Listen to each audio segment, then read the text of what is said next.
ನಮಸ್ಕಾರ ವೀಕ್ಷಕರೇ, ಸಂಕಲ್ಪ ಸುದ್ದಿ ವಿಶೇಷ ಕಾರ್ಯಕ್ರಮಕ್ಕೆ ತಮ್ಮೆಲ್ಲರಿಗೂ ಆತ್ಮೀಯ ಪ್ರೀತಿಯ ಸ್ವಾಗತ ಹೇಳ್ತಾ ಇರೋದು ನಾನು ಅನುಷಾ. ನಮ್ಮ ಚಾನಲ್ನ ಇದೇ ಫಸ್ಟ್ ಟೈಮ್ ನೋಡ್ತಾ ಇದ್ರೆ ಈಗಲೇ ಸಬ್ಸ್ಕ್ರೈಬ್ ಬಟನ್ನ ಕ್ಲಿಕ್ ಮಾಡಿ.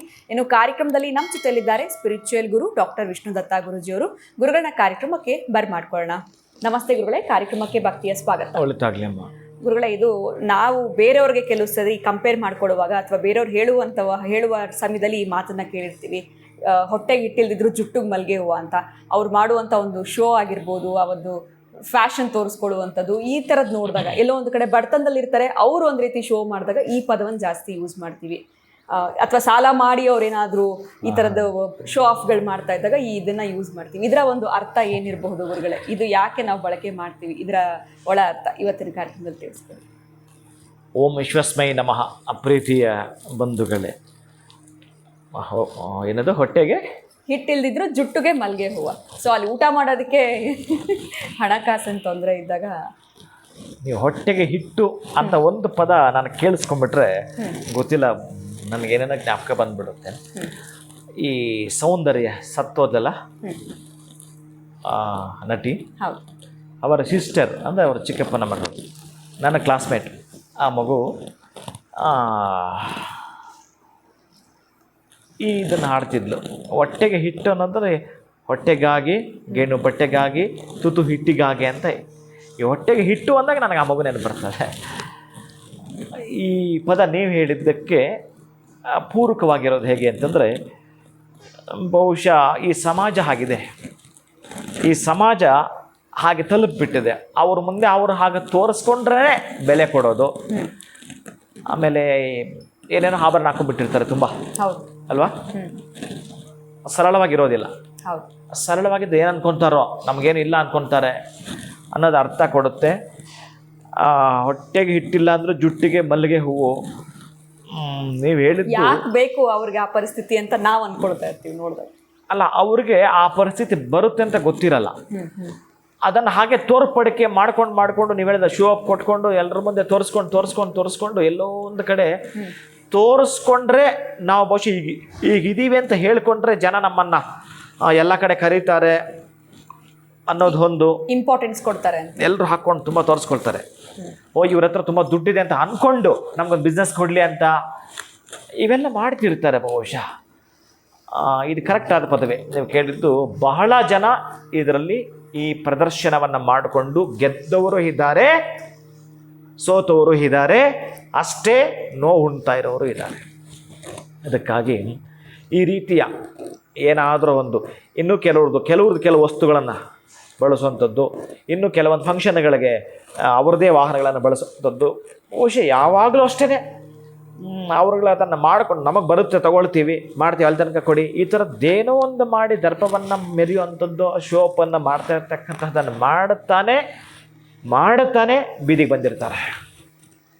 ಅಯ್ಯೋ ಮನೇಲಿ ಹಾಗಿದ್ರು, ಅಷ್ಟು ಚೆನ್ನಾಗಿ ಮೆರಿತಾ ಇದ್ರು, ಈಗೇನಾಯ್ತು ಅವ್ರು ಸಡನ್ನಾಗಿ ಊರು ಬಿಟ್ಟು ಹೊರಟೋದ್ರು.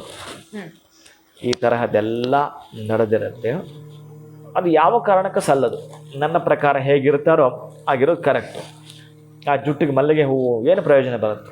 ಏನು ಆ ದಿನಕ್ಕೆ ನೀವು ಹೊಗಳಿಸ್ಕೊಳ್ತೀರಿ, ಅಥವಾ ಆಯಾ ದಿನಗಳಲ್ಲಿ ನೀವು ಅವ್ರ ಜೊತೆಗೆ ಚೆನ್ನಾಗಿರ್ತೀರಿ. ಆದರೆ ಒರ್ಜಿನಲ್ ಆಗಿ ನೀವು ಒಂದು ಆತ್ಮಸಾಕ್ಷಿ ಇದೆಯಲ್ಲ, ಅದು ನಿಮ್ಮನ್ನು ಬೈತಾನೆ ಇರುತ್ತೆ ಒಳಗಡೆ. ಒರಿಜಿನಲ್ ಅದು ನಿಮ್ಮನ್ನೇ ಶಪಿಸ್ತಾ ಇರುತ್ತೆ. ಅದಕ್ಕೆ ಯಾವುದೇ ಕಾರಣಕ್ಕೂ ಆಸ್ಪದ ಕೊಡಬಾರ್ದು.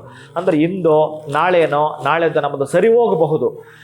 ಒಂದು ರೀತಿಯಾಗಿ ನಾವು ಅವರು ಸಮಾನವಾಗಿ ಬದುಕಬೇಕು, ಸಮಾಜದಲ್ಲಿ ಅವರ ಹಾಗೆ ನಾವು ಇರಬೇಕು, ನಮ್ಮ ಕುಟುಂಬ ಹಾಗಿರಬೇಕು. ಸರಿ, ಇದನ್ನು ಮಾಡಿಕೊಂಡ್ರೆ ಬೇಗ ಹೊರಗೆ ಬರ್ತೀವಿ. ಅದು ಪ್ರಾಮಾಣಿಕವಾಗಿದ್ದು ಅಧಿಕ ಪ್ರಸಂಗತನವನ್ನು ಅಲ್ಲೂ ಮಾಡದೆ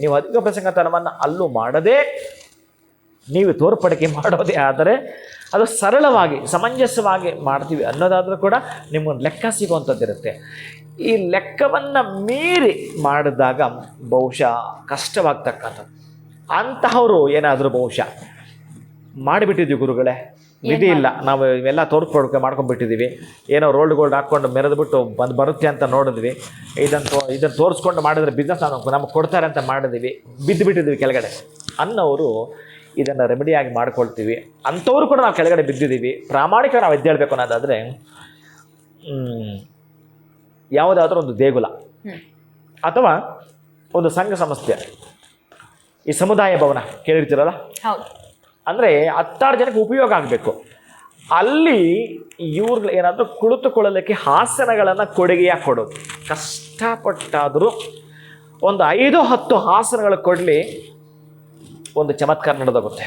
ಅಂತಹ ದರ್ಪದಿಂದ ಮೆರೆದು, ನಾನು ಹೇಳ್ತಿರೋದು ಅಹಂಕಾರದಿಂದ ಮೆರೆದವ್ರಿಗಲ್ಲ, ಇದು ಅಹಂಕಾರದಿಂದ ಅಲ್ಲ, ನಮ್ಮ ಬದುಕಿಗೆ ಒಂದು ಅಲಂಕಾರ ತಂದುಕೊಳ್ಳೋಣ, ಅದಕ್ಕಾಗಿ ಇದನ್ನು ಮಾಡಿದ ಪ್ರಯತ್ನ ಪಟ್ವಿ, ಆದರೂ ಕೂಡ ಎಲ್ಲೋ ಒಂದು ಕಡೆ ಆಳವಾಗಿ ಬಿದ್ದುಬಿಟ್ವಿ ಅಂತಕ್ಕಂತಹ ನೋವು, ಪೈನು, ದುಃಖ ಅವರನ್ನು ಆವರಿಸ್ಕೊಂಡಿದ್ರೆ ಅಂತಹ ಕ್ಷೇತ್ರಗಳಿಗೆ, ಅದು 16 ಜನಕ್ಕೆ ಉಪಯೋಗವಾಗಲಿಕ್ಕೆ ನೀವು ಕೊಡುಗೆಯಾಗಿ ಆಸನಗಳನ್ನು ಕೊಡುತ್ತೀರೋ ಅಲ್ಲಿ ನಿಮಗೆ ಕುಳಿತುಕೊಳ್ಳೋಕ್ಕೆ ಆಸನ ಇದೆ.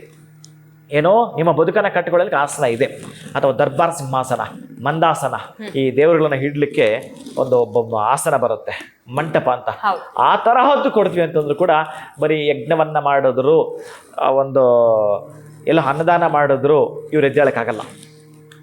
ಇದು ಕೇಳಿಸ್ಕೊಂಡಿರತಕ್ಕಂಥವ್ರು ಯಾರು ಈ ದರ್ಪದಿಂದ ಮೆರೆದು ಬಿಟ್ಟು ಹೀಗೆಲ್ಲ ಕೂಡ ಮಾಡಿರುತ್ತಾರೋ ಅವರುಗಳೇನಾದರೂ ಕೂಡ ಸಿಂಹಾಸನವನ್ನು ಗಿಫ್ಟಾಗಿ ಕೊಡ್ತಾರೆ ಅಂತಂದರೆ, ನನಗೊಬ್ಬರಿದ್ದರು ಪಾಪ, ಆ ರೀತಿ ರಿಯಲ್ ಎಸ್ಟೇಟಲ್ಲಿ ಅವರು MLM ಮಾಡಿದ್ರು, ಮೊದಲು ಮಲ್ಟಿ ಲೆವೆಲ್ ಮಾರ್ಕೆಟಿಂಗ್ ಏನೋ ಮಾಡಿದ್ರು, ಆಮೇಲೆ ರಿಯಲ್ ಎಸ್ಟೇಟಲ್ಲಿ ಪಾಪ ಕೆಳಕ್ಕೆ ಬಿದ್ದರು. ಅವ್ರಿಗೆ ಇದನ್ನು ನಾನು ಕೊಟ್ಟಿದ್ದೆ, ಅವ್ರು ನನಗೆ ಕೊಟ್ಟರು, ಆ ಸಿಂಹಾಸನ ನನಗೆ ಕೊಟ್ಟರು. ಆಮೇಲೆ ನನ್ನ ಮಧ್ಯೆಗೆ ದೀಪಸ್ತಂಭವನ್ನು ದಾನ ಮಾಡಿದ್ರು. ಪಾಪ ಅಲ್ಲಿಂದ ಆಚೆಗೆ ಬೆಳೆದ್ರು, ಒಂದು ಹಂತಕ್ಕೆ ಹೊರಟರು. ಈಗ ಸಿಂಗಾಪುರಲ್ಲಿ ಅವರು ರಿಯಲ್ ಎಸ್ಟೇಟ್ ಮಾಡ್ತಿದ್ದಾರೆ. ಆ ಲೆಕ್ಕಕ್ಕೆ ನೀವು ಒಂದು ಹಂತಕ್ಕೆ ನಿಮ್ಮದಾಗಿರ್ತಕ್ಕಂತಹ ಹಂತದಲ್ಲಿ ನೀವು ಬೆಳಿಬೇಕು ಅಂತಂದಾಗ ಎಲ್ಲಿಯಾದರೂ ಕೂಡ ಸಮಾಜಕ್ಕೆ ಕೊಡುಗೆ ಕೊಡುವ ರೀತಿಯಲ್ಲಿ ಆಸನಗಳನ್ನು ಕೊಡುವ ಮುಖಾಂತರ ನಿಮ್ಮದಾಗಿರೋ ನೋವಿಂದ ಹೊರಗೆ ಬರ್ತೀರಿ. ಖಂಡಿತ ಗುರುಗಳೇ, ಹೊಟ್ಟೆಗೆ ಹಿಟ್ಟಿಲ್ದಿದ್ರು ಜುಟ್ಟಿಗೆ ಮಲ್ಗೆ ಹೂ ಇದ್ರ ಒಂದು ಅರ್ಥ, ಜೊತೆಗೆ ಇದಕ್ಕೊಂದು ರೆಮಿಡಿ ನಾವು ಏನು ಮಾಡ್ಕೊಳ್ಬೇಕು ಅಂತ ತುಂಬ ಸಿಂಪಲ್ ಆಗಿ ಇವತ್ತಿನ ವಿಡಿಯೋನಲ್ಲಿ ತಿಳಿಸ್ಕೊಟ್ಟಿದ್ದೀರಾ. ಬಹಳ ಧನ್ಯವಾದಗಳು. ನಮಸ್ಕಾರ. ಹರೇ ಶ್ರೀನಿವಾಸ. ಉತ್ತಮವಾಗಿರುವಂತಹ ವಿಚಾರವನ್ನ ಇವತ್ತಿನ ವಿಡಿಯೋನಲ್ಲಿ ಗುರುಗಳು ತಿಳಿಸ್ಕೊಟ್ಟಿದ್ದಾರೆ. ನಮ್ಮ ವಿಡಿಯೋ ನಿಮ್ಗೆ ಇಷ್ಟ ಆಗಿದೆ ಅಂತ ಭಾವಿಸ್ತಾ ಮತ್ತೊಂದು ಹೊಸ ವಿಡಿಯೋನಲ್ಲಿ ಹೊಸ ವಿಚಾರದೊಂದಿಗೆ ತಮ್ಮನ್ನ ಭೇಟಿ ಮಾಡ್ತೀನಿ. ನಮಸ್ಕಾರ.